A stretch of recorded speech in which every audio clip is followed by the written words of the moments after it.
Adrian Kid Guru here, and today I have a video, and yes, I did get a haircut as you can tell, but anyways, I have a video for you guys for the iPhone on my iOS device, my iPhone 4S for that matter, on my jailbroken tweaks, my latest apps, and all that. Not, yeah, I guess a substantial amount has changed from the last video, so I thought I should update you guys and show you what's, and I could give me a chance to test out this new software, which I'm going to be reviewing at youtube.com/digitaldojos, link below, to Air Server. This allows me to display my iPhone screen on my desktop, and this is I used a different app before, but this one is much more better and has a lot of options and stuff like that.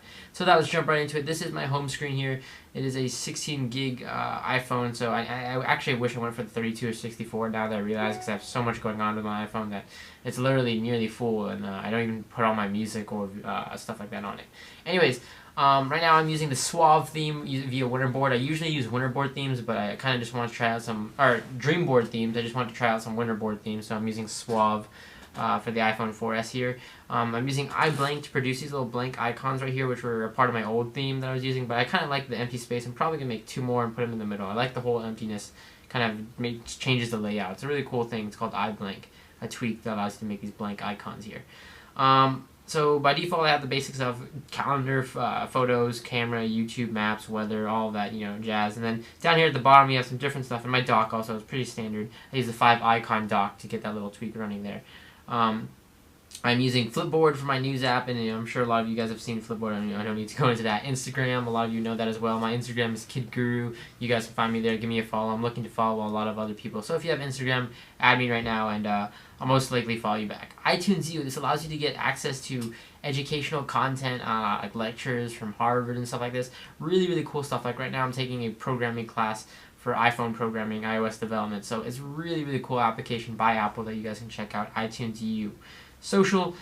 Social is my tab for some social apps. I have some cool stuff in there like Twitter, Tumblr, Text Plus, Facebook, and I guess FAC is one I used a long time ago when I first downloaded my iPhone, and I guess it's kind of nostalgic purposes. I haven't really used it that much, but it's called Fake a Call, and basically it was a way to I think it was like when you, if I remember the app correctly, it's like you can make like a fake FaceTime call from like the president or something like that.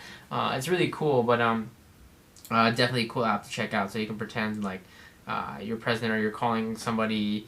I don't know, it's a little prank application, but definitely a cool application that you can check out.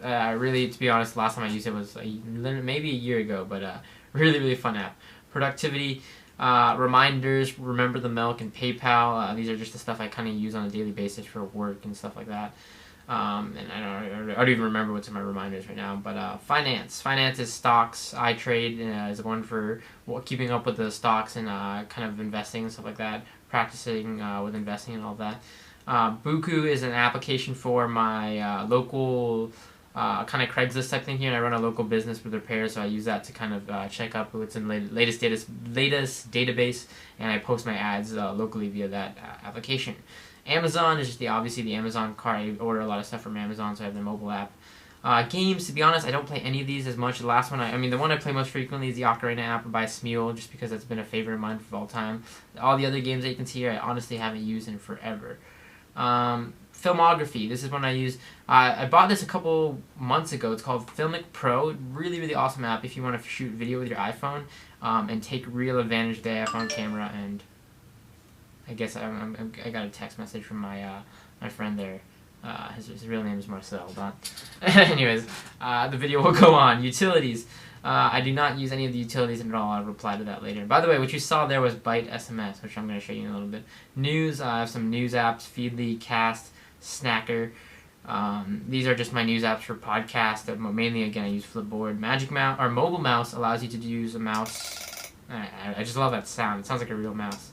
Oh, and I think it's actually working right now. So basically, it lets you use your iPhone as a cursor and mouse, and right now it's actually working on my PC to the right here. I use this mainly for, what do you call that, my Windows Media PC, so when I'm in bed I can kind of like scroll with my mouse, and our iPhone and stuff like that.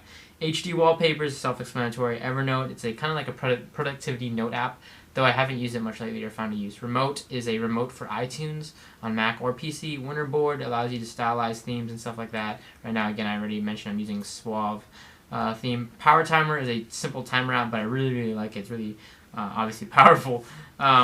WordPress, Logo Quiz. WordPress is the standard blogging app for WordPress. Logo Quiz is a fun game that I've been playing a lot lately. I'm on level 8 right now. I'm just waiting for the upcoming logos, so I need to get this updated. Really fun app. Basically, you just guess logo names based off what they give you and stuff like that. Sleepbug is a sleeping timer app type thing. MyY is a tethering application, so it allows you to turn your 3G into Wi-Fi. It's a jailbroken app. Audible is a audiobook application allowing you to listen to your audiobooks. CNET Reviews is CNET's great way to stay on top of like the latest products coming out and stuff like that. Google Translate, I use this a lot obviously because I live in Japan. It's kind of handy to have. Newegg, I don't necessarily use this a lot anymore because I shop a lot at Newegg, but I used to use it a lot to see what's on sale every day, but I haven't really been using it lately, the app. Activator is a jailbroken thing that allows you to change your buttons functionality, so you can make your like volume rocker, make it so that if you hit the plus button it turns your phone off or something like that, something crazy like that. Grooveshark, I haven't used this in such a long time. It's a jailbroken app because Grooveshark put the original app in the App Store. It got rejected.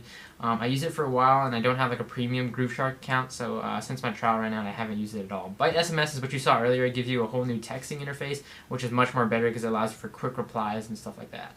Skype, Terminal, iBlank, all pretty self-explanatory. Terminal is just a command line interface. Magic Piano and IMT Paint are Smule applications, really fun stuff to play around with. Snap to PDF is an app I got for review from the actual developer that allows you to take pictures of documents and stuff like that and convert them to PDF, and I thought that can come in handy, so I keep that around.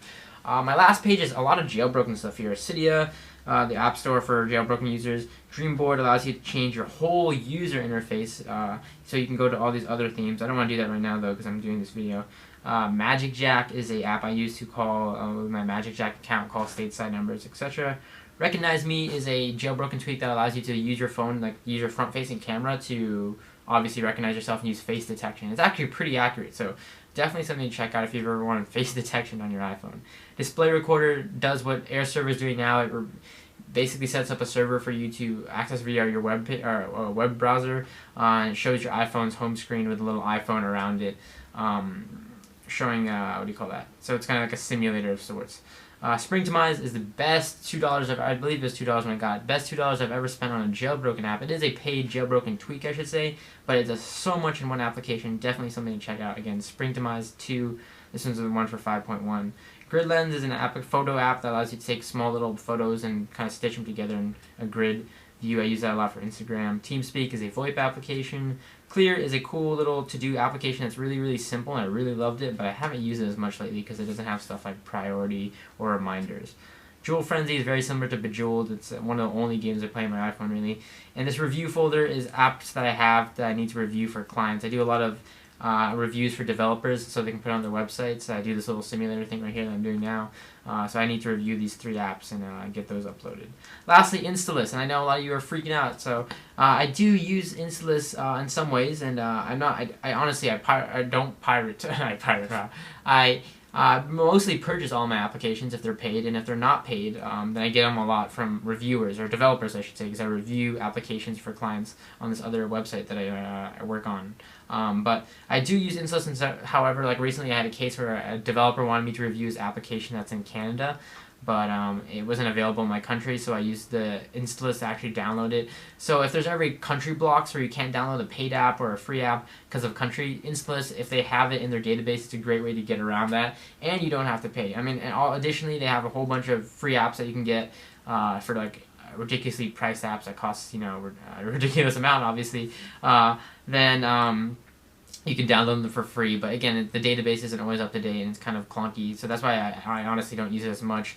And I believe if you enjoy something, then pay the developer or donate or whatever to kind of show your support. But do check it out if you're on the jailbroken side and you want, you know, some advantage. I guess Installist is kind of cool because you get all your apps for free. Anyways, guys, this has been my iPhone. I hope you guys enjoyed here. Nothing too crazy. I'd love to see what you guys have on your home screens and everything like that. So video responses are welcome. Comments are welcome. Whatever. Any apps or anything you want to recommend, go ahead and leave in the comments below. Thanks a lot for watching, guys. Don't forget to head over to youtube.com/digitaldojos for more tech content. And head over to youtube.com/smartermedia.org, all one word. Or go to smartermedia.org, my latest video project and website where I am doing educational type based content. And I have some new videos there. I do vlogging over there as well, so my vlogs have kind of moved over to that channel. So do check it out if you're interested in that and subscribe. Thanks a lot for watching. I'll catch you all in the next video.